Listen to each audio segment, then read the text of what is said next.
c'est pas mal, c'est pas mal. Ratatouille, c'est un de mes films préférés. Il y a tout ce que j'aime dans ce film. De la bouffe, des clichés parisiens, une histoire d'amour entre un homme et un animal, et des rats. Par contre, ça c'est pas une ratatouille, c'est un tian provençal. Parce que quand faut cuisiner des plats français, les amerlocs, ils savent plus de quoi ils parlent.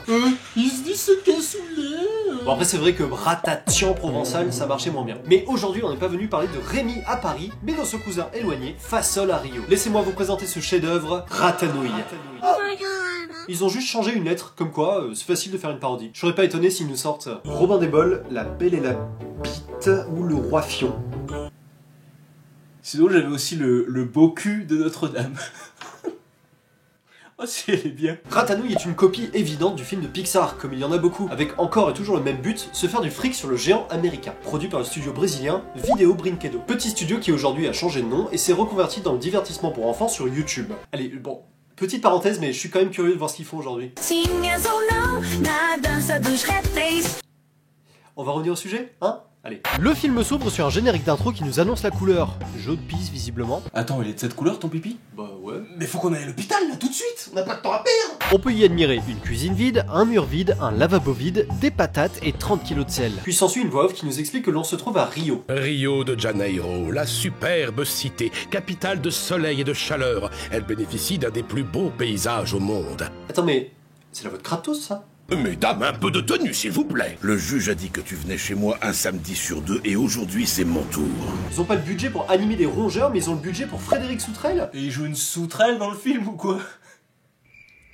Ratanouille est un restaurant pour rongeurs qui se trouve au pied d'un restaurant pour humains. Il est tenu par Marcel, l'équivalent de Rémi, Greg, l'équivalent d'Émile, et Carole, l'équivalent de personne, parce qu'il n'y a pas de rat femelle dans Ratatouille. Ce qui est bizarre quand on sait que la plupart du temps les femmes sont dans la cuisine. On nous explique en voix off que le restaurant a un succès fou, ce qui justifie sûrement la présence de la Joconde accrochée sur leur mur. Rien que ça. C'est la monra, Lisa.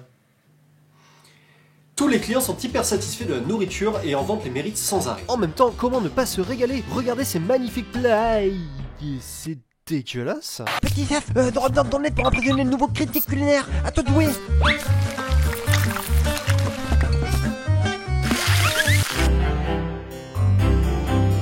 Écoute-moi, c'est pas du fromage, c'est du plastique. Chérie. Oh, t'embête pas, maman. Tu sais, il y a un truc qui sait pas, j'adore le plastique, et toc. Avoir du succès, c'est bien, mais dans ce monde, ça va de pair avec la jalousie. Et c'est là qu'entrent en scène les principaux rivaux du Ratanouille, composés de Maria, Oscar, Marie-Alice, et lui il a pas de nom, on va l'appeler Kratos. Kratatos.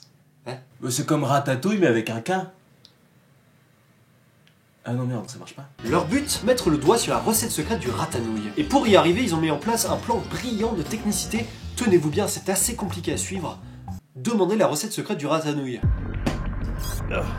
Écoute-moi bien, tu vas me dire tout de suite c'est toi le tueur. C'est moi. Encore une affaire rondement menée. Malgré ce plan infaillible, Marcel ne tombe pas dans le panneau. Il remarque le comportement suspect de ses interlocuteurs qui sont en train de noter tout ce qu'il dit. Nos espions, dans la panique, sortent la disquette la moins crédible de l'histoire des disquettes. Et qu'est-ce que vous avez là? Chérie, excusez-la, mais elle adore les autographes. Oh oui, on ne partira pas d'ici sans votre autographe. Marcel s'empresse donc de le signer avant de retourner en urgence en cuisine. Par chance, Marcel n'a pas remarqué l'énorme ingrédient secret du Ratanouille. Eh ben dis donc, c'était moi une, hein. On apprend finalement que le secret de Marcel et ses amis pour un restaurant réussi, c'est de voler de la nourriture aux humains. Ils ont volé notre recette. Pirate. Pirate. Certes, ce reveal nous donne une impression de pétard mouillé, mais au moins ça nous permet de voir une séquence surréaliste sur fond blanc, des rats en train de se préparer pour leur mission, et c'est la dernière fois que tu fais une blague comme ça. Mais qu'est-ce qui branle? C'est quoi ce zoom sur les parties? Et pourquoi il fait du karaté maintenant? Et... attends, je rêve où Greg vient de faire apparaître du fromage. Et puis plus généralement, on est où là? Bienvenue dans la salle d'armement. C'est ici qu'il y a tous les flingues, c'est quoi ça? Nos héros arrivent finalement dans la cuisine humaine qui est... qui baigne dans son jus, quoi. Un jus bien pathétique, qui ferait passer la liste de Schindler pour une comédie romantique. Comédie romantique. Non. Marcel détecte grâce à ses lunettes infrarouges, qu'il utilise dans une pièce parfaitement éclairée, soit dit en passant, une barquette de fraises qui traîne sur la table. S'ensuit une séquence d'action mêlant drame, aventure, sueur, danger, adrénaline, et non, autant pour moi, c'est de la merde. Mais patatras! Par mégarde, Greg appuie sur un interrupteur qui active le ventilateur, entraînant Marcel dans un tourniquet infernal.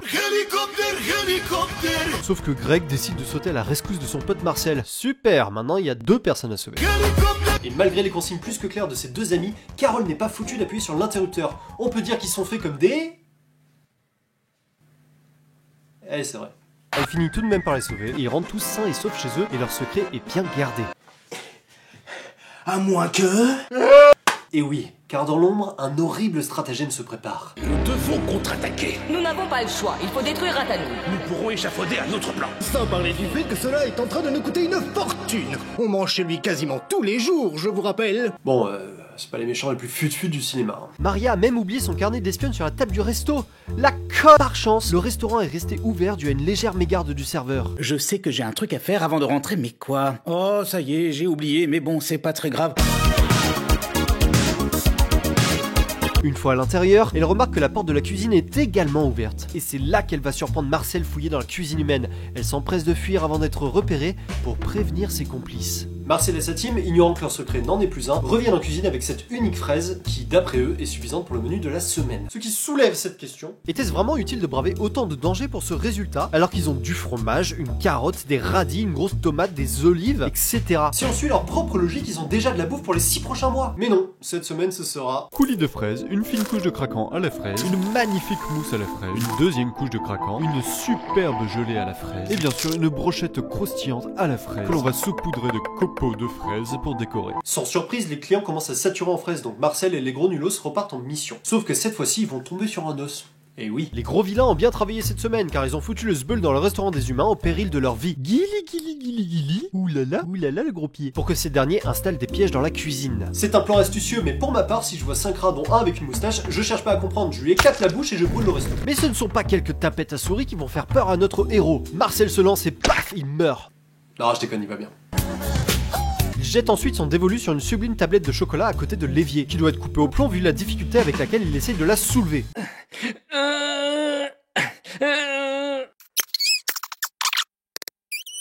Et mon dieu, c'est quoi ce truc? Marcel, traumatisé par cette vision d'horreur, et on le comprend, regardez cette course, s'enfuit le plus rapidement possible, abandonnant même la précieuse tablette sur le chemin. C'est donc une victoire royale pour les méchants qui ont réussi à saboter le plan de Marcel. Mais ils ne sont pas plus avancés que ça, et leur resto est aussi au bord de la faillite.